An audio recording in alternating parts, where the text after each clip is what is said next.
আল্লাহ পাক বলেন মানুষকে একটু নজর করে দেখে না তার জন্মের দিকে কি দিয়ে তাকে বানালাম। দ্রুত গতিতে বের হয়ে যায় না পাক পানিটা দিয়ে। এখানে সলবন আল্লাহ 1 বছর দিয়েছেন, তারাইব দিয়েছেন বহু বছর। আলেমদেরকে বলছি কোনদিন চিন্তা করেছেন কেন আল্লাহ সলবন 1 বছর দিলেন আর তারাইব কেন বহু বছর দিলেন? এখরুজু তিনি বের করেন মেমবাইনি সলবি ওয়াত তারাইব। আল্লাহ পাক বলেন সলবন হচ্ছে পুরুষের লজ্জাস্থানের নাম আর তারাইব হচ্ছে মেয়েদের লজ্জাস্থানের নাম। কেন আমি 1 বছর এটা দিলাম, এটা বহু বছর দিলাম জানো? এই পৃথিবীতে পুরুষের তুলনায় সন্তানকে দুনিয়ায় নিয়ে আসা পর্যন্ত কমপক্ষে 3 গুণ কষ্ট মায়ের বেশি হয়। বাবার তো দায়িত্ব শুধু বিছানায় শেষ, মায়ের এই কষ্টটা দুনিয়ায় আজ পর্যন্ত কেউ ভোগ করে নাই। যে 10 মাস 10 দিন পেটে রাখা কোনো বাবা টের পেয়েছে না, এটা শুধু মা টের পেয়েছে। এই জন্যে নবীজি আয়াতের দিকে তাকিয়ে মায়ের সম্মান 1 গুণ বাড়িয়ে দিয়েছেন। 2 নম্বরে ডেলিভারির যে কষ্টটা, বিজ্ঞান এখন এই কষ্ট পরিমাপ করেছে। এই এদিকে দেখা, পৃথিবীর প্রত্যেকটা জিনিস পরিমাপ করার যন্ত্র আছে। এতে কষ্ট পেলে মানুষ কিভাবে কষ্ট পায় আর কষ্ট কিভাবে মাপ দিতে হয় এর একটা যন্ত্র আছে, ইউনিট বলা হয়। পৃথিবীতে যত শক্তিশালী পুরুষ আমরা আছি সর্বোচ্চ 45 ডিগ্রি 45 ইউনিট কষ্ট আমরা সহ্য করতে পারি। এর বেশি দিলে আপনি মরে যাবেন। বিজ্ঞান এখন কম্পিউটারে দেখাচ্ছে এই পৃথিবীতে একটা মা দুনিয়ায় সন্তান নিয়ে আসতে 57 ইউনিট কষ্ট সহ্য করে। পৃথিবীর কোন পুরুষ পারবে না। এই জন্য মা বাপ যাদের আছে, বিশেষ করে মা যাদের আছে, দোয়া নেবেন, তাদের কাছে খেদমত করে খুশি রাখবেন। আমি সহ যারা আছি দুনিয়া সব একদিকে, মা যেন একদিকে। বলেন আমি। এরকম সন্তান হওয়া যাবে না। বলেন বলেন। এতে কত সন্তানের কারণে আজ মা এবং বাবা বাড়ি থেকে চলে যাচ্ছে, আলাদা হয়ে যাচ্ছে, খেয়ে থাকে না খেয়ে থাকে, আত্মহত্যা পর্যন্ত করে। কয়েকদিন আগে আপনার রাজশাহীতে গেছেন, 4টা ছেলে মেয়ে তার, এরপরও লোকটা ট্রেনের উপরে মাথা দিয়ে মরে গেল। জীবনের উপরে কত ঘৃণা আসলে সন্তানদের কাছে সাপোর্ট একেবারে কতটুকু না পেলে আর জীবন রাখতে চায় না মানুষটা। 3 নম্বরে বিশ্বনবী জানিয়েছেন সন্তান হবার পরে যে 2 বছর, এই 2 বছর পর্যন্ত যারা দুধ পান করায় এটা দুনিয়ার কোনো বাবা আজও করায়নি। করিয়েছে? বাবা করাবে কি দিয়ে? আমার মেশিন পত্র আছে। এ দায়িত্ব আল্লাহ জানে মাকে দিয়েছেন। যদিও মায়ের দুধ পান করার দায়িত্বটা না, বাবারই দায়িত্ব। ওয়ালিদাতু ইরদি'না আওলাদাহুন্না হাওলাইনি কামিলাইনি লিমান আরাদা আইয়ুতিম্মার রাদা। সূরা বাকারা 2 নম্বর পারা 17 নম্বর পৃষ্ঠার 1ম নম্বর লাইনের 233 নম্বর আয়াতের প্রথম অংশে আছে। এটা তাফসিরে ফি জিলালিল কোরআনে তথ্যটা পাবেন। আল্লাহ পাক এখানে কিন্তু কোনো মেয়ে লোকের নাম দেয়নি। লিমান আরাদা আইয়ুতিম্মার রাদা, এটা মুযাক্কার শব্দ। যারা আরবি বোঝে, শব্দ ভাঙতে পারে, জিজ্ঞাসা করেন এটা মুআন্নাস না এটা মুযাক্কার। লিমান আরাদা আইয়ুতিম্মার রাদা,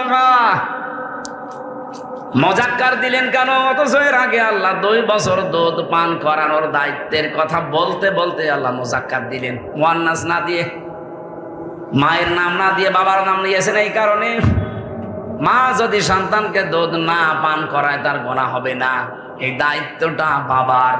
কিন্তু বাবার যেহেতু জিনিসপত্র নেই, এই জন্য মা এটা পালন করে দেয়। আর মা যদি বলে যে আমি পালন করব না, আমি টাকা দেওয়া লাগবে, টাকা দিয়ে আপনাকে পান করানো লাগবে, এটা আমার মনে হয় মাইকে বলা ঠিক হচ্ছে না। কারণ আমার এই ছোট মেয়েটার বয়স এখন কেবল 8 মাস। ম্যাডাম যদি শুনে কালকেই বলে হুজুর বাড়ি আসো, এইটারে দুধ পান করাবো, 5 লাখ টাকা দেওয়া লাগবে, কি বলবে না? এই জন্য মাইকে বলা আমার মনে হয় ভুল হয়ে গেল। থকু আমি আজ জীবনে বলবো। সম্মানিত মা বোনেরা, কোন মানুষ যদি সন্তানকে এক ফোঁটা দুধ পান করায়, নবীজি বলেন একটা মরা মানুষ জীবিত করে দিলে যে সওয়াব পাওয়া যায়, মায়ের আমল নামায় আল্লাহ এই সওয়াব দান করে। এই যে তিনটা কারণে, পেটে নেওয়ার কষ্ট, ডেলিভারির কষ্ট এবং সন্তানকে দুধ খাওয়ানোর কষ্ট, দুনিয়ার কোনো বাবা আজ পর্যন্ত টের পায়নি, শুধু মা টের পেয়েছে। বিজ্ঞান এখন দেখিয়ে দিচ্ছে বাবার এই বীর যদি আমার আল্লাহ চারটা জিনিস বানিয়েছে, চুল, রগ, হাড় আর পর্দা। মায়ের নাপাক পানি দিয়ে আল্লাহ আরো চারটা জিনিস বানায়, রক্ত, গোশত, চর্বি আর চামড়া।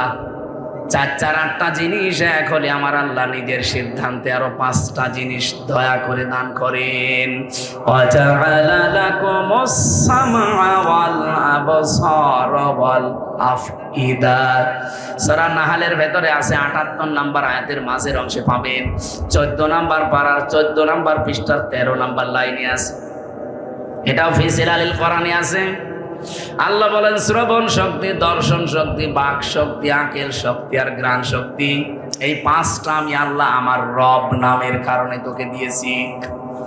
৮ ৫ ১৩টা জিনিস যখন এক হয়ে যায়, আস্তে করে আল্লাহু আখরাজাকুম মিন বুতুনি উম্মাহাতিকুম লা তা'লামুনা শাইআ। মায়ের পেট থেকে বাচ্চার আকারে আস্তে করে বের করে নিয়ে আসি, যখন কোনো আওয়াজ করা বা কোনো কিছু বোঝার মতো, বলার মতো ক্ষমতা তোমার ছিল। আজ একটু কিছু পেয়ে বলছো না, সিদ্ধান্ত আরে আমার দেহ আমার, সিদ্ধান্ত আমার। এজন্য আমরা এই মাহফিল থেকে আহ্বান জানাই, যদিও সারা দেশের আলেমরা, মুসলমানেরা অলরেডি এটাকে প্রত্যাখ্যান করেছে। আমরা চাই ৯২ থেকে ৯৬% মুসলমানের এই দেশে ইসলাম বিরোধী কোনো আইন যেন কেউ সামনে নিয়ে আসার দুঃসাহস না দেখায়।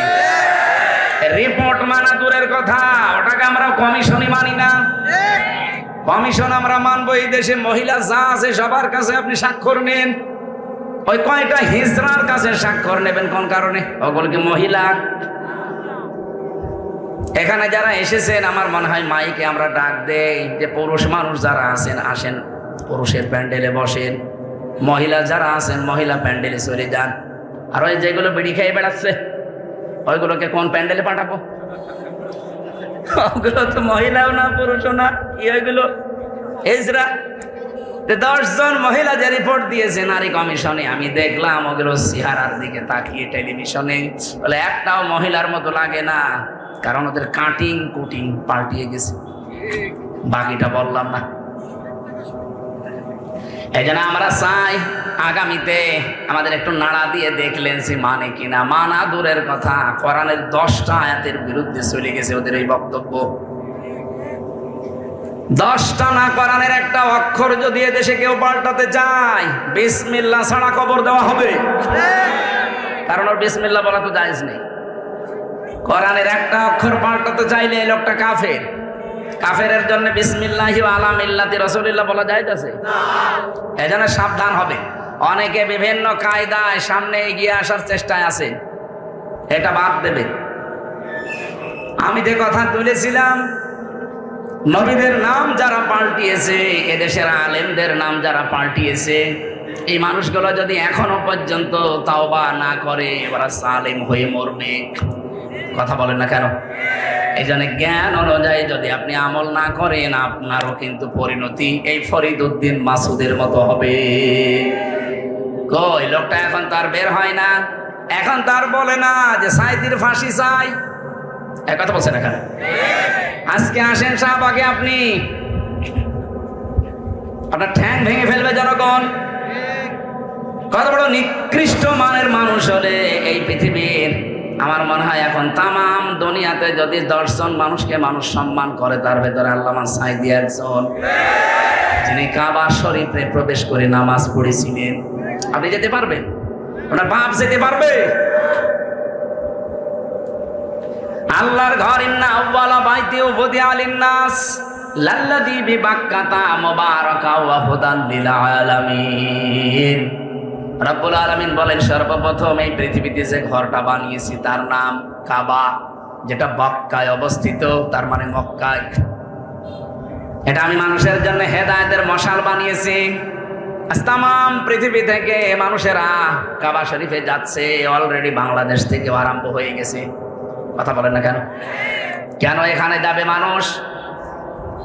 হুদাল্লিন নাস পর্যন্ত আল্লাহ দিয়ে শেষ করেননি, হুদাল্লিল আলামিন দিয়েছেন। বিশ্বের যত মানুষ আসবে কাবা শরীফে আল্লাহ এমন কিছু দিয়ে রেখেছে, কাবা তাদেরকে হেদায়েতের পথ বলে দিতে পারবে। আল্লাহ কেন দিলেন আমি চিন্তা করেছিলাম আয়াতটা নিয়ে, সূরা আলে ইমরানের 95, 96, 97 নম্বর আয়াত। আল্লাহ রাব্বুল আলামিন বলেন, অমান দাখালাহু না ফিহি আয়াতুম বাজ্জিনাতুম মাকামু ইব্রাহিম ওমান দাখালাহু কানা আমিনা ইলা আখিরি আয়াত। একটু ভালো করে খেয়াল করেন ভাই, এদিকে তাকান। ফিহি আয়াতুম বাজ্জিনাত মাকামু ইব্রাহিম, এর ভেতরে আল্লাহর অনেক নিদর্শন আছে। এই কাবার এরিয়া থেকে শুরু করে বিভিন্ন জায়গায় আল্লাহ নিদর্শনগুলো ছড়িয়ে রেখেছেন। তার অন্যতম নিদর্শন মাকাম ইব্রাহিম। হযরত ইব্রাহিমে কাবা শরীফ বানানোর সময় যেটা লিফট হিসাবে ব্যবহার করেছিলেন, এখনো পর্যন্ত কাবা শরীফের পাশে সেটা আছে, মানুষ ওখানে নামাজ পড়ে। কি আপনারা জাননি কেউ? অমান দাখালাহু কানা আমিনা, এইটা বলার জন্য আমি এই পর্যন্ত আসলাম। এদিকে তাকান। অমান দাখালাহু কানা আমিনা, কেউ যদি এই কাবায় প্রবেশ করে আল্লাহ তাকে নিরাপত্তা দিয়ে দেয়। বাংলার মানুষেরা বলেন তো, এই বাংলাদেশ কি কাবা শরীফ? এত আসতে বলবেন কেন? বলেন বলেন। আমরা আজ যে নিরাপত্তায় ভুগছি, নিরাপত্তাহীনতায় ভুগতেছি, এটা নিরাপত্তার বেষ্টন দিতে কি লাগবে? আল্লাহ যে কাবার নাম কিছু প্রশংসামূলক কথা বলার পরে যে কি বলছিলেন, ইন্না আউওয়ালা বাইতি উবুদিয়া লিন-নাস লাল্লাযী বিবাক্কাতা মুবারাক ওয়া হুদাল লিল আলামিন ফিহি আয়াতুম বাজ্জিনাতুন মাকামু ইব্রাহিম। এরপরে দিয়েছেন কি, ওমান দাখালাহু কানা আমিনা, এখানে যদি কেউ প্রবেশ করে তাকে নিরাপত্তা দিয়ে দেয় কে?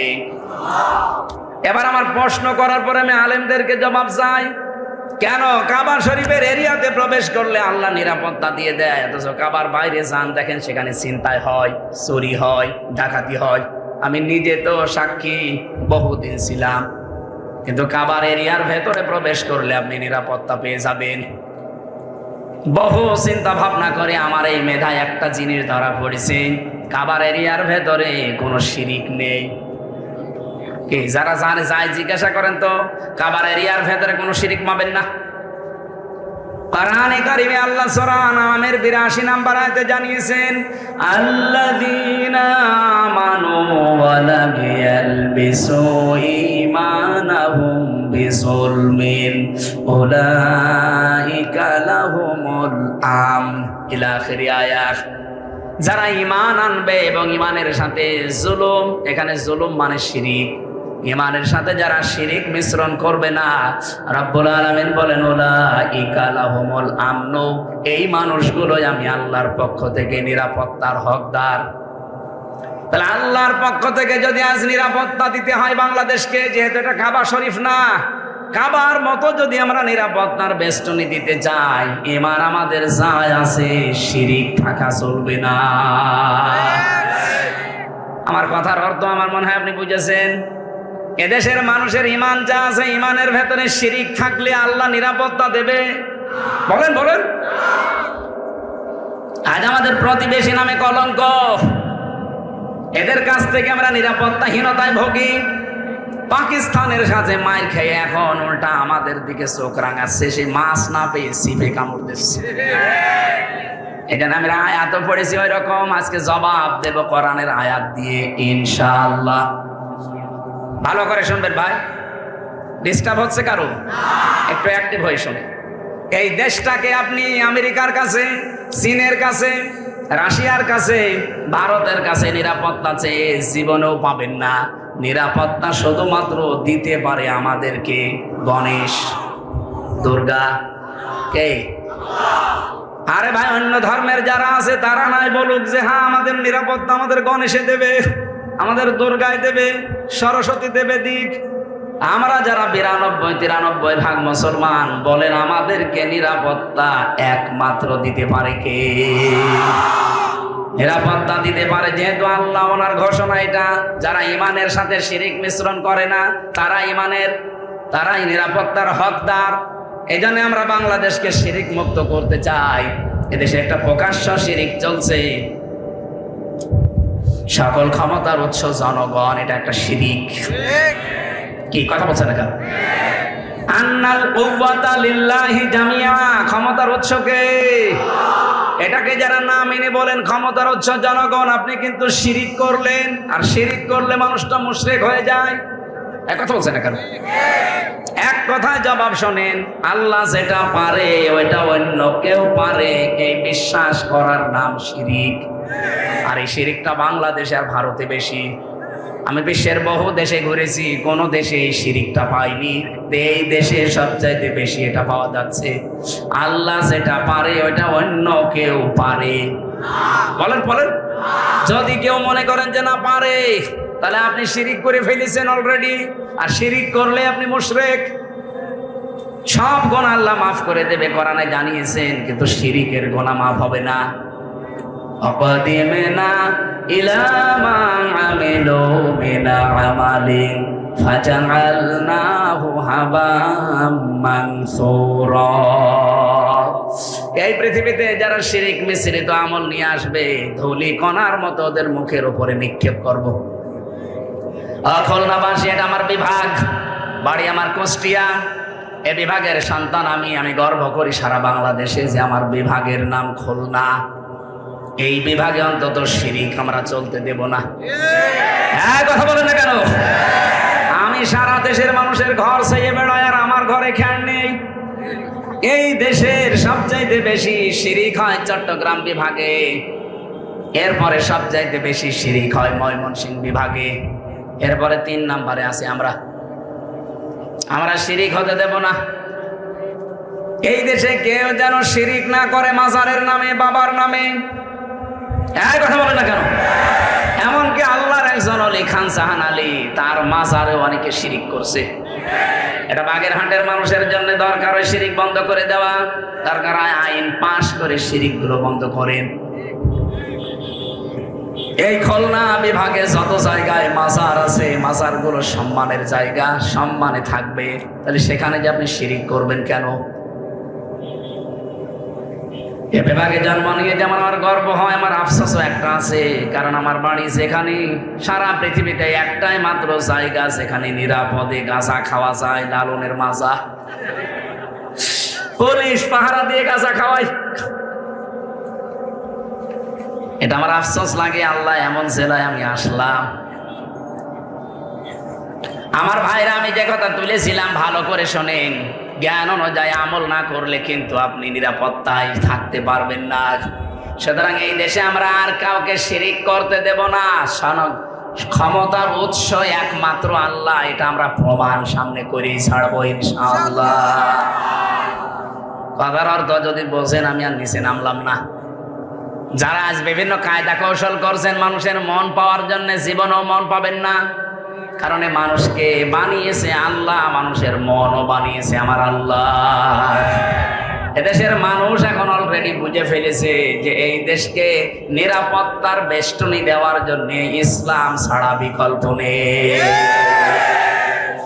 গোবিন্দ পরামানিক পর্যন্ত সেদিন বলেছে, এই খুলনায় সেদিন এক হিন্দু নেতা বলছিল, এই দেশে যদি ইসলাম আসে আমরা সবচাইতে বেশি নিরাপত্তায় থাকতে পারবো। সুতরাং অন্য ধর্মের মানুষ এখন বুঝে ফেলেছে যে মানুষের তৈরি করা আইনে এখন আর শান্তি নেই। শান্তি আসতে পারে শুধুমাত্র আমার আল্লাহর তৈরি করা আইনে। আমি যাদের সম্মান কামনা করেছি, দিন যত যাবে তাদের সম্মান তত বাড়িয়ে দেবে আমার আল্লাহ। যদি ঈমান থাকে এই শিরিক মুক্ত, এবং তাদের ঈমান অনুযায়ী যদি আমল করে, তার জ্ঞান অনুযায়ী, যাদের নাম আমি বললাম, এত মানুষের নাম আপনারা দিয়েছেন, এই মানুষগুলোর সম্মান মর্যাদা আল্লাহ দুনিয়া আখিরাতে তাদের ঈমান আর আমল অনুযায়ী যেন আল্লাহ বাড়িয়ে দেন। বলেন আমিন। দরুদ আর সালাম পাঠ করার মাধ্যমে আজকের তেলাওয়াতকৃত আয়াত সূরা সফ 61 নম্বর সূরা কোরআনে কারিমের। কত নাম্বার? বলেন বলেন। 61 নাম্বার সূরা 2টা রুকু আছে। মদিনায় অবতীর্ণ হয়েছে 14টা আয়াত আছে, মাত্র একটা আয়াত পড়েছি, 4 নাম্বার আয়াত। খুব ভালো করে মিলিয়ে নেবেন এখান থেকে, যেহেতু অলরেডি এই আয়াত থেকে একটা তথ্য নিয়ে পাকিস্তান আমাদের মুসলিম ভাইরা যা দেখিয়ে দিল দুনিয়াকে, বুনিয়ান মারসুস, সীসা গলা প্রাচীর। এটা ফজরের পর থেকে আরম্ভ করে মাত্র 6 ঘন্টা অপারেশন চালিয়েছিল। ভারত অপারেশন করেছিল অপারেশন সিঁদুর, ওদের জবাবে এরা বানিয়েছে অপারেশন বুনিয়ান মারসুস। 6 ঘন্টা পরে ওরা এখন নমস্কার করে বলছে, দাদা আমাদের দরকার নেই। ভারতের যে ক্ষতিটা হয়ে গেল এই নরেন্দ্র মোদীর ভুল সিদ্ধান্তের কারণে, আমার মনে হয় ভারতবাসীর এখন দরকার এই কোলাঙ্গারকে টেনে হিসেবে নামিয়ে দেওয়া।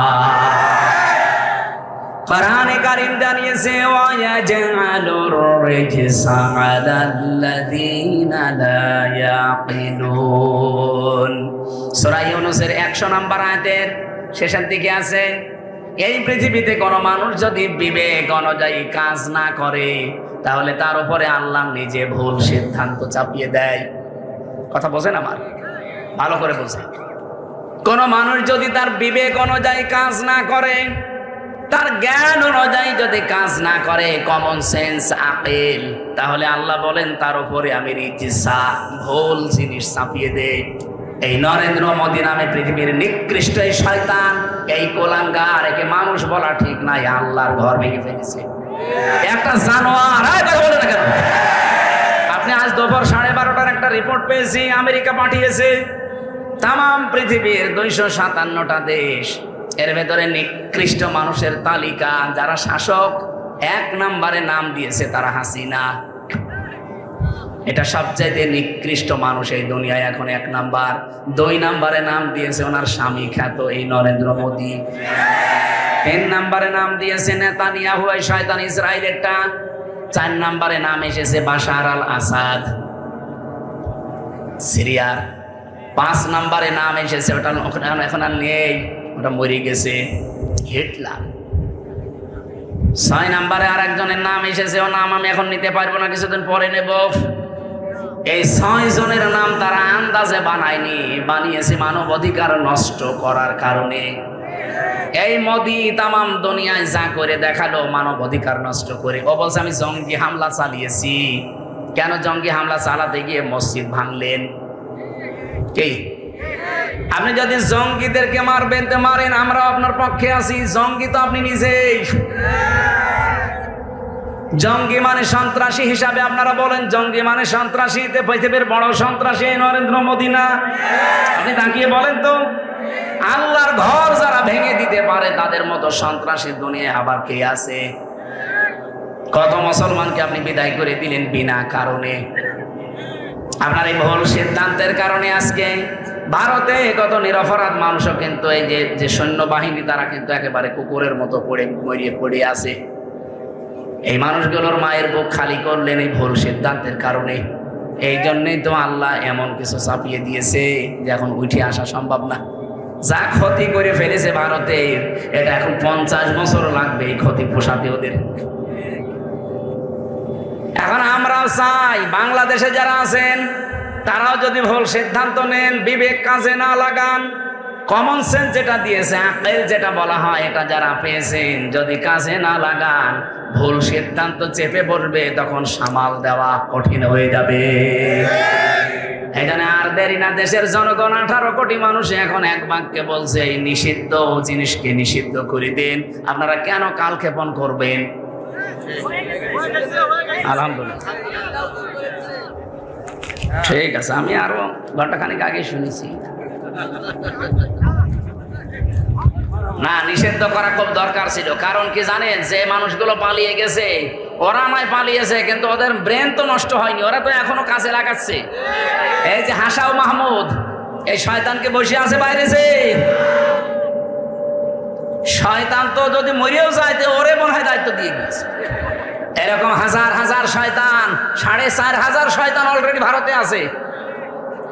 আমি এই 5 তারিখের পর থেকে যত দেশে গেলাম, প্রায় দেশেই দেখি 2-4 জন শয়তান বসে আছে।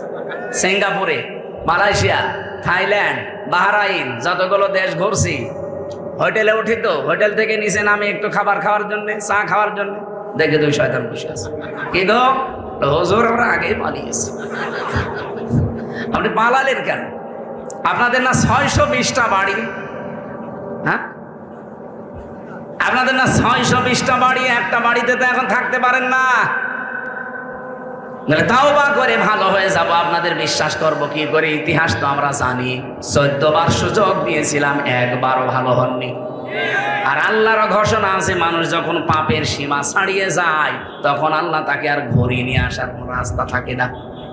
ফেরাউনও কিন্তু পাপের সীমা যখন ছাড়িয়েছে তখনও বলেছে আন্নাহু লা ইলাহা ইল্লাল্লাযী আমানাত বিহি বানু ইসরাঈল ওয়া আনা মিনাল মুসলিমিন। আমি তো ঈমান এনেছি বনি ইসরাইল যার উপর ঈমান এনেছে তার উপরে, আমি তো মুসলমান। ওয়া আনা মিনাল মুসলিমিন, আমি মুসলমান। এরপরও ফেরেশতারা আমারে পানিতে চুবায় আবার তোলে। আল্লাহ ডাক দিলেন, আল আকাদ আসাইতা ক্বাবলু ওয়া কুনতা মিনাল মুফসিদিন। এখন এর আগে তুমি বড় স্বৈরাচার ছিলে, সন্ত্রাসী ছিলে, তোমার কারণে আমার বহু বান্দা দুনিয়া থেকে বিদায় নিয়েছে বিনা কারণে। তোমার কারণে হাজার হাজার বান্দা কষ্ট পেয়েছে বিনা কারণে। আজ যদি এই নিষিদ্ধ সংগঠন যেগুলো হয়ে গেছে, এরা যদি মাফ চায়, আপনি মাফ আল্লাহ করছে না, করবেন কি করে বলেন? আল্লাহ মাফ করবে না, কারণ তাদের দ্বারা আয়না ঘর তৈরি হয়ে হাজার হাজার মানুষ 8 দিন 10 দিন না 8 বছর 10 বছর 14 বছর আয়না ঘরে ছিল। এটা এখন বিশ্ব দেখে ফেলেছে। আরে ভাই, আমি নিজেও তো 10 দিন ছিলাম, আমি নিজেও 10 দিন মাটির নিচে ছিলাম। আমি দেখেছি কত ভয়ঙ্কর জায়গা ওটা, পৃথিবীর সাথে পুরা বিচ্ছিন্ন। আমি 5 ওয়াক্ত নামাজের ভেতরে 4 ওয়াক্ত নামাজ জানতাম না যে এখন কয়টা বাজে। শুধু যখন ডিউটি পাল্টায় তো বুঝতাম এখন মনে হয় এই সময়। কারণ যারা আসতো ওরা তো মানুষ না, মানুষ নামের কলঙ্ক। জিজ্ঞাসা করলে মা বাপ তুলে গালি দেয়। আমি বলি যে ভাই একটু নামাজ পড়বো, কয়টা বাজে? এমন এমন অফিসার আমাদের পাহারায় দিত, নামাজের কথা বললেই খেপে যায় যে নামাজ দিয়ে কি হবে? নামাজ দিয়ে যদি কিছু হয় তে মাটির নিচ থেকে তোরে নিয়ে যায় না কেন? কি বলবেন বলেন? এমনি পতন হয়েছে ওদের, আল্লাহর আরশ পর্যন্ত কেঁপে গেছে। 4 ওয়াক্ত নামাজ আমি নিজে বলছি, এই যে কোরআন আমার সামনে, আমি নিজে 4 ওয়াক্ত নামাজ আন্দাজে পড়েছি। আমি জানি না কোন দিকে পশ্চিম, আমি জানি না কোন দিকে কেবলা, কারণ আমার পেছনে হাত হ্যান্ডকাপ দিয়ে বাঁধা, আমার মাজায় দড়ি লাগিয়ে ওরা টাঙিয়ে রাখার চিন্তা করেছিল 11 ঘন্টা। আমার চোখ তো কালো কাপড় দিয়ে বাঁধা, মাটির নিচে শুধু ছলছল করে আওয়াজ হয় পানির। আমার মনে হয় পাশ দিয়ে কোনো ড্রেন ছিল। এমন জায়গায় আমি জানতাম না যে এখন কোথায় আছি। আমার তো তাও 10 দিন পরে জেলখানায় দিয়ে দিল। কিন্তু ব্যারিস্টার আরমান 8 বছর একাধারে একটা ঘরে কাটিয়েছে। আপনি নিজেকে একটু দাঁড় করান তো, ওই জায়গায় কেমন লাগে আপনার? 8টা বছর 10টা বছর একটা মানুষ পড়ে আছে, এমনকি নিজের নাম সে ভুলে গেছে। আমাকে যেদিন ওখান থেকে বের করে কোর্টে চালান করে আমি দেখেছি ওই দেওয়ালের সাথে কেউ গরম বড় বড় নখ দিয়ে খুশিয়ে খুশিয়ে লিখে রেখেছে, ভাইরা কেউ যদি বাইরে যেতে পারেন এই নাম্বারটাই জানাবেন যে আমি অমুক বেঁচে আছি। এখনো পর্যন্ত অনেকে জালেমের সাফাই গাছে কি করেছে বাবু, কি করেছে? আপনার সাথে তো করেনি, আমার সাথে করেছে, আমি জানি। এরকম চেয়ার দেখিয়েছিল আমারে। এই যে আয়না ঘর আবিষ্কার হওয়ার পরে যে চেয়ার দেখেছেন, ওটা তো কারেন্টের শর্ট দেওয়া চেয়ার, ওটা তো ঘোরে। আর আমার যে চেয়ারে বসিয়েছে, আমি নিজে এই চেয়ারে হাতের সাথে পায়ের সাথে ক্লিপ লাগানো, গলার সাথে এমনিতেই কালো কাপড় দেওয়া, ক্লিপ লাগানো। একবার টিপ দেবে, একবার টিপে আপনি 1 মিনিটে 120 বার কাঁপবেন, মাথার মগজ উলটপালট হয়ে যায়। এতটুকু শেষ করে দিলে তো বাঁচে না। আমারে নিয়ে এসেছিল এই নখ তোলার জন্য, যে একটা টিপ দিয়েছে মাত্র। আজ পর্যন্ত 4.5 বছর চলছে। 3 বছর তো জেলে ছিলাম, আর 1 বছর বের হয়ে গেছে। এই 4.5 বছরে এখনো নেই, দেখেন একটা চাপ শুধু। কিন্তু আমার আগে একজনকে নিয়ে গেল ছাত্র দলের এক ভাইকে, ওরে এভাবে মেশিং দিয়েছে, আমারে বলছে হুজুরে যে এটা দিয়ে নখ তুলি আমরা। এখানে হাতের সাথে আর পায়ের সাথে মেশিং লাগিয়ে শুধু একটা টিপ দেবে, একবারে নখগুলো সব উঠে চলে আসবে। আরে ভাই, নখ উঠে গেলে ছেড়ে দে না, ওর ওপর আবার লবণ ছিটিয়ে দেয়। আমার রাগটা কি এমনি মনে করছেন? আপনি নিজেকে ওই জায়গায় একটু 3 বছর দাঁড় করান তো আপনার কেমন লাগে? আমি তো যোগাযোগ বিচ্ছিন্ন ছিলাম, জানি না যে বাইরে কেউ বেঁচে আছে না মরে গেছে, কারণ আমার সিসি ক্যামেরা দিয়ে রেখেছিল, কেউ আমার সাথে যেন কথা না বলে।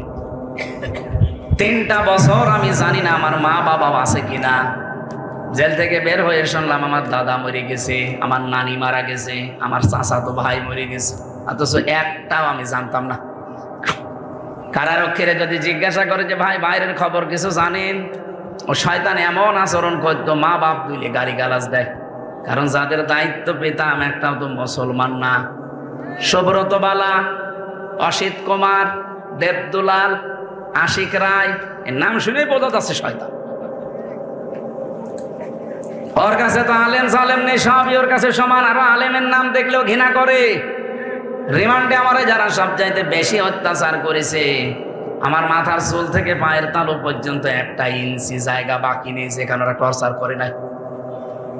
এই জন্যই তো আজকে কাঠের চেয়ারে বসতে পারি না। এটা আমি বালিশ দিয়ে নিয়েছি এমনি না, কাঠের চেয়ারে বসলে আমার 10 মিনিট পরে ব্যথা আরম্ভ হয়ে যেত।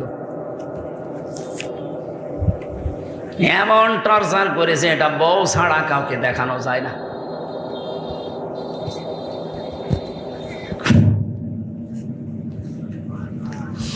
আমার ভাইরা, আমি যে কথা আপনাদের শোনাতে চাই, নিষিদ্ধ এমনি এমনি করে না, নিষিদ্ধ এমনি এমনি হয়ও না, অনেকগুলো পাপ জমা হয়ে আছে। ফেরাউনকে যেমন আল্লাহ ফেরত আসার আর সুযোগ দেয়নি, ওর পথ যারা স্বৈরাচারী মনোভাব নিয়ে এগিয়ে গিয়েছে তাদেরকেও আল্লাহ আর ফেরত দেবে না। আগামীতে কেউ যদি ওরকম মনোভাব নিয়ে চলেন, 5 বছর পরে দেখবেন আপনার বাড়ি ওই জালেমদের মতো শ্মশান হয়ে গেছে। এই জন্যই তো একজন বলছে ওদেরকে নিষিদ্ধ করার দাবি তুলছে, 2 দিন পদ্ধতি আমাদের তোলে। আপনার এত ভয় কেন? আপনি কি স্বৈরাচার?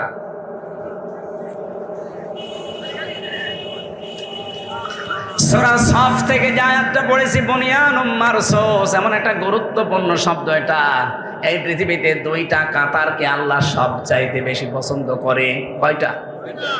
2টা কাতারকে আল্লাহ সবচাইতে বেশি ভালোবাসে, আল্লাহ নিজের নজর দিয়ে তাকিয়ে রাখে।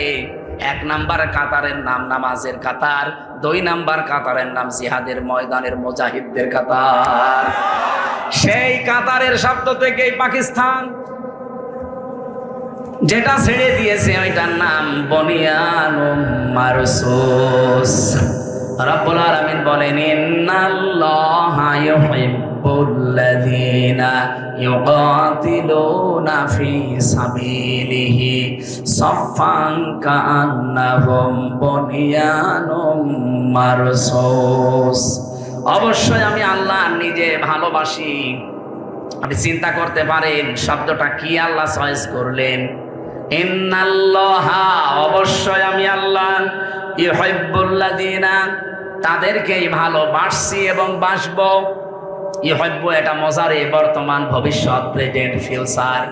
শুধু এখন না, কিয়ামত পর্যন্ত আমার আল্লাহ ভালোবাসতেই থাকবে। কাদেরকে? আল্লাযীনা, যারা ইউকাতিলুনা ফি সাবিলিহি, আল্লাহর রাস্তায় যারা যুদ্ধের ময়দানে অবস্থান নেয় সশস্ত্র বাহিনী হিসাবে। সাফফান, কেমন ভাবে নেয়? সীসা গলা প্রাচীরের মতো সারিবদ্ধ, কাতারবদ্ধ হয়ে।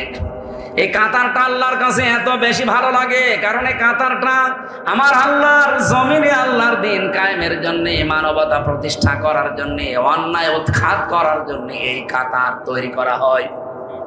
ওরা যদি পাকিস্তানের মসজিদ না ভাঙতো, মাদ্রাসা না ভাঙতো, শিশুদেরকে হত্যা না করতো, ও পাকিস্তান এত ক্ষিপ্ত না। আপনি জঙ্গি হামলা হয়, জঙ্গি হামলা করেন, কোনো অসুবিধা নেই, কিন্তু মসজিদ ভাঙলেন কেন? হিন্দু ভাইরা বলেন তো, আমরা যদি এখন বলি ঢাকার স্বামীবাগের ইসকন মন্দির 500 বছর আগে এটা মসজিদ ছিল, এর নিচে এটা ভেঙে এখন মসজিদ বানাবো, বলেন কেমন লাগবে আপনার? আপনার যেমন লাগবে। বিবেকটা কি কুকুরে প্রসাব করেছে? পাকিস্তানের মুসলমানদের অন্তরে ঠিক এইটাই লেগেছে। কেন মসজিদ ভাঙে মাটির সাথে মিশিয়ে দিলেন? মাদ্রাসা, নবীর ঘর, যেখানে কোরআন হাদিস শেখায়, সেইটাও ভেঙে ফেলেছেন। ভারতে এখন হাজার হাজার মসজিদ ভেঙে মাদ্রাসা তালাবদ্ধ করে দিচ্ছে এই শয়তানরা। আমি যে হাদিস পড়েছিলাম, মানিদ দাআ মা লাইসা লাহু ফালাইসা মিন্না, এদিকে তাকা। হযরত আবু যর থেকে বর্ণিত, নবীজি বলেন, যে জিনিস তোমার না ওই জিনিস যদি তুমি নিজের করে নাও, নিজের দখলে নিয়ে নাও, তাহলে দুইটা ক্ষতি ওই দিন থেকে তোমার আরম্ভ হবে। এক নম্বরে ফালাইসা মিন্না, ওই দিন থেকে তুমি আমি নবীর উম্মত আর নেই। কি কথা বলছে? এটা আরো কঠিন, ও যেন জাহান্নামে নিজের একটা স্থান টিকিট কেটে রেখে দিল। এই ভারত যেটা করেছে, আমাদের বাপ দাদাদের দেওয়া হাজার হাজার বিঘা সম্পত্তি মাদ্রাসা, মসজিদ, খানকা, গোরস্থান, ঈদগার জন্য তারা ওয়াকফ করেছিল। আর এই মোদি নামে শয়তানটা এখন অবৈধ আইন পাশ করে ওগুলো সব দখল করে নিচ্ছে। ও জমি কি তোর বাবার নাকি? ওটা মুসলমানদের দেওয়া। এই কথা বলে না কেন? যেটা যার না সেটা যদি সে দাবি করে, এক নম্বরে সে তো নবীর উম্মত এমনু নেই, ওটা তো বাদ। দুই নম্বর, ও জাহান্নামে নিজের স্থান তৈরি করে নিল। সুতরাং মোদি এ লোকটা জাহান্নামী। কোনো ফতোয়া লাগবে না, নবীর ফতোয়া, মুসলিম শরীফ। যেটা আপনার না ওটা আপনি দখল করছেন কেন? এই যে ইসরায়েল যেটা দখল করে নিয়েছে, ওটা কোর বাপ দাদার। 1940 সালে দয়া করে এই ফিলিস্তিনের মুসলমানেরা ওদেরকে থাকতে দিয়েছিল। আমরা যেমন রোহিঙ্গাদেরকে দিয়েছি এরকম থাকতে দিয়েছিল, অথচ তাদেরকে এই তাড়িয়ে দখল করে নিচ্ছে। তার মানে ইসরায়েলের ইহুদিরা জাহান্নামী, ভারতের এই উগ্রপন্থী হিন্দু মুশরিক যারা, সব হিন্দু না মুশরিক যারা, এরা যে জাহান্নামী, কোনো ফতোয়া লাগবে আর? এমনকি বাংলাদেশের সাথে হাদিসটা মেলে নাকি বলবো না? আবার নিজের দিকে টেনে নিয়েন না। আগস্টের 5 তারিখের পরে আমরা দেখতে পেয়েছি এই দেশে যে জিনিস যার না, অনেকেই সেটা দখল করে নিজের আয়ত্তে নিয়ে নিয়েছে। এটা হয়তো খুলনায় নেই, যারা নিয়েছেন যেটা আপনার না ওইটাকে ফেরত দিয়ে দেন, নয়তো ওই দিন থেকে আপনি নবীর উম্মত আর নেই। এটা একটু কড়া হয়ে গেল? কিছুই হয়নি এখনো, কেবল ডোজ শুরু হচ্ছে। যারা যা নিয়েছেন ফেরত দিয়ে দেবেন। হ্যাঁ, এখানে একটা অপশন আছে হাদিসের টিকায়, এই যে ফা আছে না মাঝখানে, ফালাইসা মিন্না। ফা আরবি গ্রামার অনুযায়ী বালাগাত মান থেকে আমি পড়েছি 19টা অর্থে ফা আসে। কয়টা?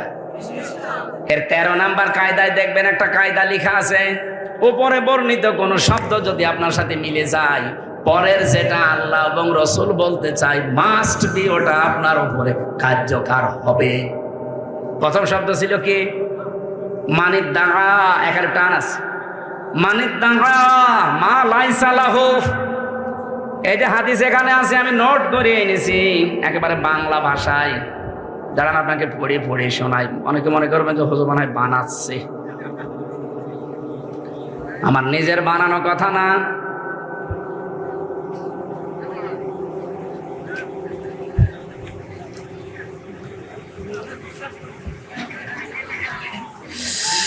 মানিদ দাআ মা লাইসা লাহু ফালাইসা মিন্না ওয়ালিয়াতাবাওয়া মাকআদাহু মিনান নার।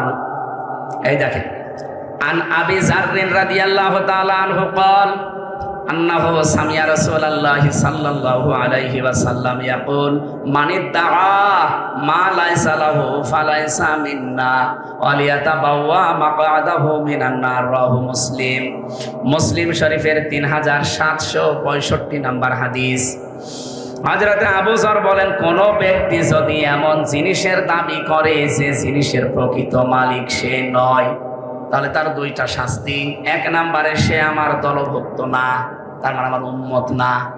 দুই নম্বরে তার বাসস্থান জাহান্নামে সে যেন নির্ধারিত করে নিল। আগস্টের 5 তারিখের পরে যারা এই কাজ করেছেন, এটা ফেরত দেওয়া লাগবে, নয়তো আপনি মরে গেলে আপনার জানাজাও জায়েজ নেই, আপনাকে কবরে দেওয়াও জায়েজ নেই। কারণ বিসমিল্লাহি ওয়া আলা মিল্লাতি রাসূলুল্লাহ বলে দেব।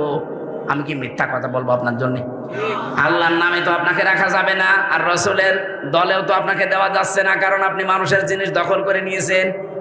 কত মানুষ দেখলাম চুরি করে, ডাকাতি করে, এমনকি চাঁদাবাজি করেও নিয়েছে। আরে ভাই, আপনার এলাকায় এখন হয়নি এগুলো, আমাদের এলাকায় পেয়েছি।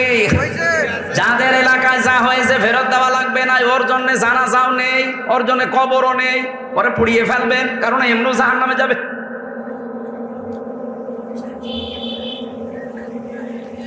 আমি বললাম না টিকায় একটা কথা আছে, যে হাদিসের টিকায় পড়বেন, মুসলিম শরীফের যে নাম্বার বললাম টিকা পড়বেন, আমি দেখেছি নবীজি বলেন, হ্যাঁ যদি কোনো জিনিস তোমার হাতছাড়া হয়ে যায়, তোমার দখলে ছিল কিন্তু ওইটা কেউ কেড়ে নিয়েছিল, ওইটা যদি আবার তুমি ফেরত পাও, তাহলে এই হাদিসের যে শাস্তি আছে তার আওতা মুক্ত থাকবে।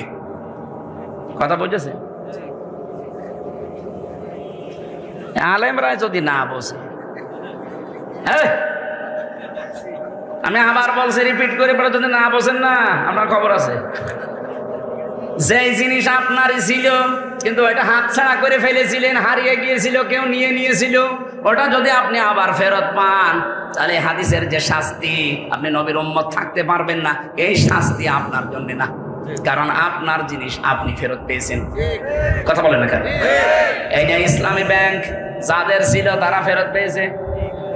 আপনি বলেন ওই ব্যাংকে আপনার বাবার, যাদের ব্যাংক তারা ফেরত পেয়েছে। এতদিন হয়তো হাতছাড়া হয়ে গিয়েছিল, জোর জবরদস্তি করে দখল করে একজন রেখেছিল, ওইটা আবার ফেরত পেয়েছে, কিন্তু অনেকে বলছে না এটাও চিন্তায় হয়ে গেছে। আপনি এরকম কথা বলতে পারেন?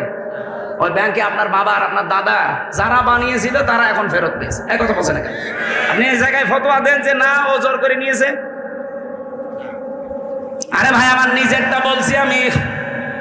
আমারে ধরার পরে আমার বাবার কাছ থেকে কমপক্ষে প্রথম দিনই 10 লাখ নিয়েছে, এরপরে ধাপে ধাপে 3 বছরে 32 লাখ টাকা খেয়েছে ওরা। এই টাকাগুলোকে সব ওদের টাকা? বলেন বলেন। তা আমার টাকা আমি হাতছাড়া করে ফেলেছি।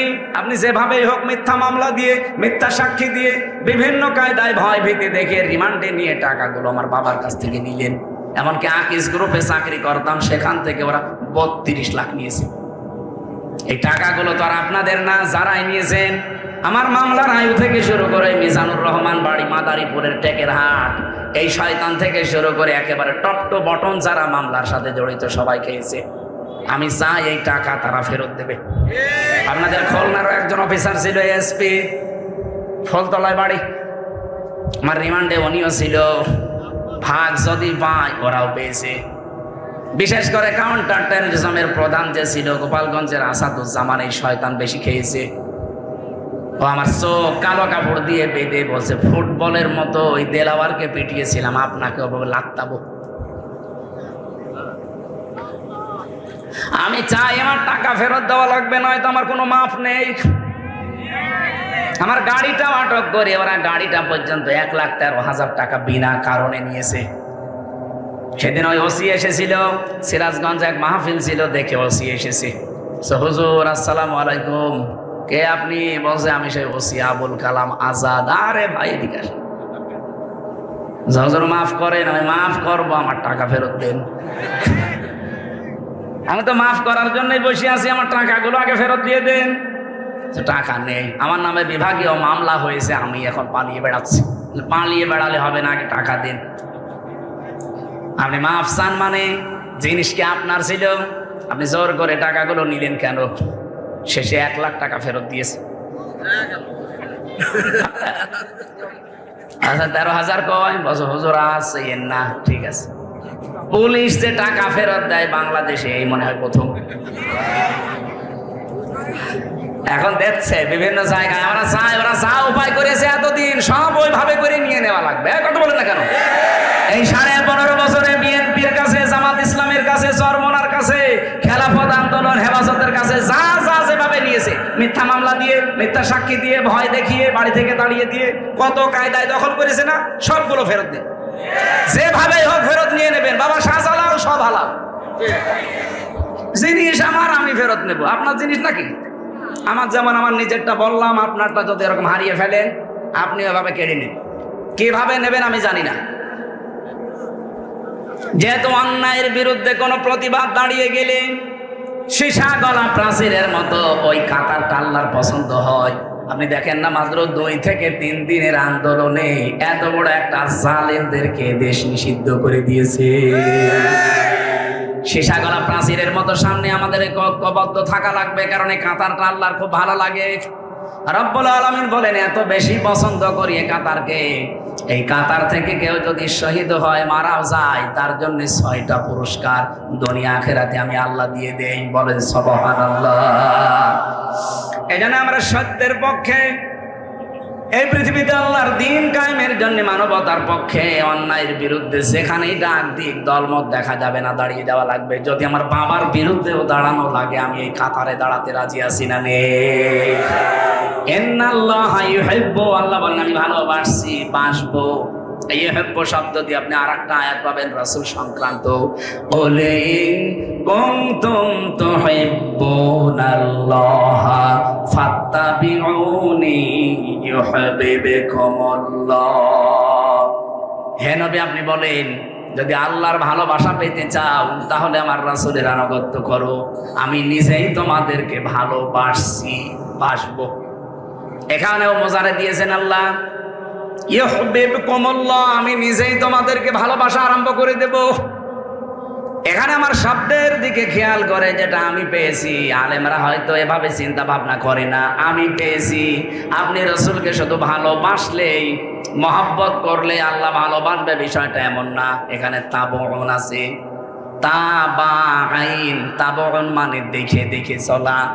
আমার নবীজি নবুয়ত পাওয়ার পর থেকে একেবারে ইন্তেকাল পর্যন্ত 23 বছরে যেভাবে যেভাবে চলেছে, ওইভাবে দেখে দেখে চলার নাম হচ্ছে ইত্তেবা।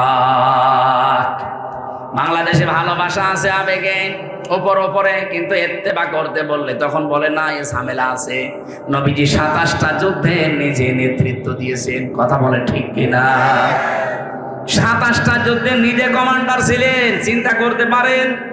এই কাতার গরু আল্লাহর এত পছন্দ, বিশ্ব নবী বলেন কেউ যদি এরকম কাতারে শামিল না হওয়ায় মরে যায়, মাম্মা তাওয়ালাম ইয়াগজু ওয়ালাম ইউহাদ্দিস বিহি নাফসাহু মা তাআলা শাবাতিন মিনান নিফাক। লোকটা যদি অবস্থায় মরে গেল যে জিহাদের ময়দানে কাতারে শরীক হওয়ার, আল্লাহর দ্বীন কায়েমের কোনো চিন্তা ভাবনা তার ছিল না, আমি নবী বলছি লোকটা মারা যাবে, ও মুনাফিক হয়ে মরবে। অজাতির লোকেরা মুনাফিক হয়ে মরতে চান? বলেন বলেন। এই জন্য অন্যায় যেখানে প্রতিবাদ সেখানে, এইটাই আমাদেরকে জুলাই আগস্ট শিখিয়েছে। এই কথা বলে না কেন? অন্যায় যেখানে প্রতিবাদ, আরো জোরে বলেন, অন্যায় যেখানে প্রতিবাদ। এই কাতারটা আল্লাহর এত বেশি পছন্দ হয়ে গেছে। আপনি দেখেন বনি আনম মারসুস দিয়েছে পাকিস্তান এই নামটা, আল্লাহ তাদেরকে অলরেডি বিজয় দিয়ে দিয়েছে। গরুর মদ খাওয়া এ জাতি যদি এখন বেশি এড়িতেড়ি করে, আমার মনে হয় এদের কপালে আরো দুঃখ আছে। সব মুরগির বাচ্চার মতো পড়ে মরি আছে। 6 ঘন্টার ব্যবধানে ওদেরকে, আমার মনে হয় এখন তামাম পৃথিবীর মুসলমানদের 57টা দেশ যেহেতু মুসলিম, এদের সবই পাকিস্তানের মতো এখন এক হওয়া দরকার। ভারতে যদি একজন মুসলমানের উপর অত্যাচার হয়, ভারতকে বাংলা পৃথিবীর মানচিত্র থেকে আমরা নিশ্চিহ্ন করে দেব। কথা বলেন না কেন? এই দেশে আমরা হিন্দুদেরকে যেমন আমানতে রেখেছি, ভারতে মুসলমান ভাইদেরকে আমানতে রাখা লাগবে। আপনি অত্যাচার করবেন মানে এ পৃথিবী আপনার বাবার নাকি? পৃথিবী সবার জন্য বসবাসের উপযুক্ত জায়গা আমরা করতে চাই। যে ওরা আজকে শান্তির পথে ফিরে আসার জন্য প্রতিশ্রুতি দিয়েছে, যুদ্ধবিরতি চেয়েছে, ডক্টর মোহাম্মদ ইউনূস পর্যন্ত আজকে ধন্যবাদ জানিয়েছে, ঠিক আছে। কিন্তু আগামীতে যদি কোনো মুসলমানদের ওপরে আবার অত্যাচার করে, এই জঙ্গি, এই সন্ত্রাসী, এই গরুর মদ খাওয়া জাতির কোনো ক্ষমা নেই। এটা করাও সম্ভব। শুধু পাকিস্তানের মতো বাংলাদেশ, মুসলিম দেশ যতগুলো আছে 57টা, এই সীসা গলা প্রাচীরের মতো শুধু এক থাকা লাগবে। এই জন্য আল্লাহ দিয়েছেন কান্নাহুম বুনিয়ানুম মারসুস। এই সফ, এই কাতার এত বেশি আমার পছন্দ হয়, যারা সীসা গলা প্রাচীরের মতো ঐক্যবদ্ধ হয়ে দাঁড়িয়ে যায়। এ বাংলাদেশে আমরা এরকম একটা কাতার, এরকম একটা প্রাচীর চাই। কথা বলেন না কেন? নারী কমিশনের মতো সামনে যদি কোনো কমিশন উল্টা পাল্টা কোন রিপোর্ট দিতে চাই, এরকম দলমত নির্বিশেষে কাতার হয়ে যাওয়া লাগবে। আর আপনি বিশ্বাস করবেন, এই কাতারকে আল্লাহ সবচাইতে বেশি ভালোবাসে।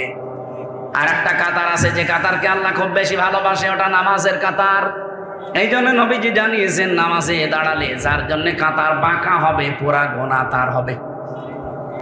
এমনকি নামাজে যদি কাতার বাঁকা হয়ে যায় তার অন্তর পর্যন্ত আল্লাহ বাঁকা করে দেয়, সে আর হেদায়েত পাবে না। ও বাংলার মুসলমানেরা, আজ আমাদের দেশে যেহেতু নামাজ আছে কিন্তু নামাজের কাতার নেই। প্রশ্ন আসতে পারে, এত কাতার দিচ্ছি প্রতিদিন 5 বার করেছে, কাতার নেই মানে এ কাতার সে কাতার না। কোরআনে কারীম জানিয়েছে ওয়াকিমুস সালাতা ওয়া আতুজ যাকাতা ওয়ারকাউ মা'আর রাকিবিন।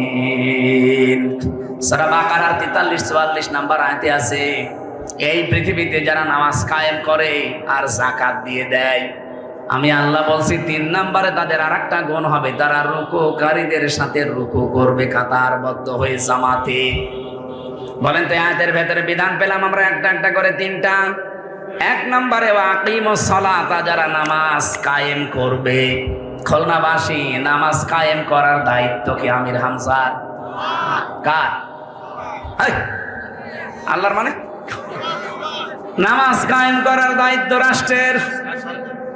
এখানে কোরআনে কারিমে যেখানে নামাজ কায়েমের কথা দেখবেন, আল্লাযীনা ইম্মাক্কান্নাহুম ফিল আরদি আকামুস সালাহ, যাদেরকে রাষ্ট্রীয় ক্ষমতা আমি দেই তারা যদি মুসলমান হয় তাদের প্রথম দায়িত্ব তারা নামাজের বিল আনবে। আরো জোরে বলেন। তাহলে নামাজের বিল এটা তৈরি করার দায়িত্ব রাষ্ট্রের। এখানে সামনে 300 এমপি হবে বাংলাদেশে। 151 জন এমপি যদি এই বাংলাদেশে কোরআনে কারিম বুকে নিয়ে এবার প্রবেশ করতে পারে, তাহলে প্রথম সংসদ অধিবেশনে তারা বলবে, মাননীয় স্পিকার, আমরা নামাজের বিল চাই। কথা বলে দেখেন। স্পিকার যদি বলেন হাত তোলেন, এই 151 জন যারা কোরআন বুকে নিয়ে প্রবেশ করেছিল ওরা যদি একবারে হাত তুলতে পারে, ওই দিনই নামাজ বাংলাদেশে কায়েম হয়ে যাবে। ওই দিন থেকে 18 কোটি মানুষ দেশে নামাজ আদায় করবে। আপনি হয়তো ভোট দিয়েছিলেন এই মানুষকে নামাজ কায়েমের জন্য, একটা 18 কোটি মানুষ নামাজ পড়লে যে সওয়াব পাবেন প্রতিদিন ওই সওয়াব আপনিও পাবেন। এটা যদি আমি বানিয়ে বলি, আলেমদেরকে জিজ্ঞাসা করেন, সূরা নিসা 5 নাম্বার পারা 10 নাম্বার পৃষ্ঠা 11 নাম্বার লাইনের 85 নাম্বার আয়াতের প্রথম অংশে আছে। এত দলিল দিয়েও যদি কারো মন খারাপ হয়, যদি বলেন না ওইদিকে টেনে বলছেন, এদিকে আসেন, আসেন, কানের নিচে এমন জোরে 2টা দেব আপনি সব বুঝে ফেলবেন। এত ভেঙে ভেঙে আয়াত নাম্বার, পারা নাম্বার, পৃষ্ঠা নাম্বার, লাইন নাম্বার বলে দিয়েও যদি এর মন খারাপ হয়, ওকে মানুষ না আবু জেহেল? আবু জেহেল এত খারাপ ছিল না।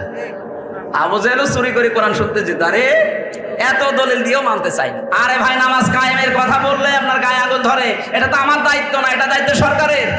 এই 54 বছর যারা ছিল তারা যেহেতু পারে না, এবার আমরা এমন মানুষ পাঠাবো যারা পারবে। কথা বলে না কেন? এখানে কে আছে আমি জানি না। যদি কোরআনওয়ালা পান যে কোরআন বুকে নিয়ে সংসদে যেতে পারে, এরকম মানুষকে ভোট দেবে। ওটা যদি আপনার দলের লোক নাও হয়, কোনো অসুবিধা নেই। আমরা চাই এ কোরআন এবার সংসদে পাঠাবই। কারা কারা চান দেখি? লিল্লাহি তাকবীর। দেখেন তো হাত তোলেনি কে?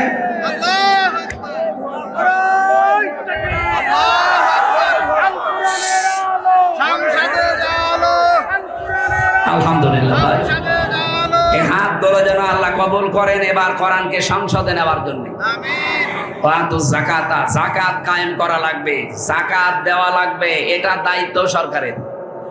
আমাদের দেশে যেহেতু এখনো পর্যন্ত এটা কায়েম হয়নি, ইসলামী ব্যাংকে যেটা চলে মুশারাকা, মুদারাবা, মোরাবাহা, বায়ে সালাম, বায়ে ইস্তেসনা, বায়ে মুআজ্জাল, ওয়াহেদা, এবং 28টা নিয়ম আছে ইসলামী অর্থনীতিতে।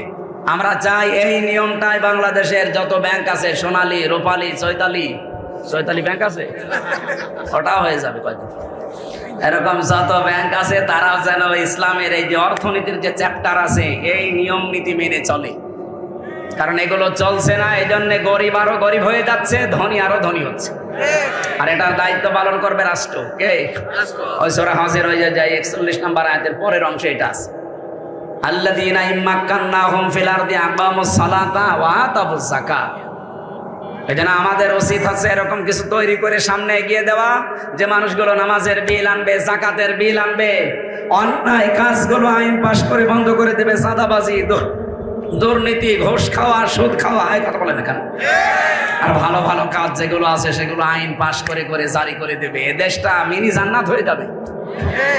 আর কাহুমার রাকিঈন, রুকুকারীদের সাথে রুকু করো, জামাতবদ্ধ হয়ে নামাজ পড়ো। আর জামাতবদ্ধ হয়ে নামাজ পড়তে গেলে কাতার লাগে।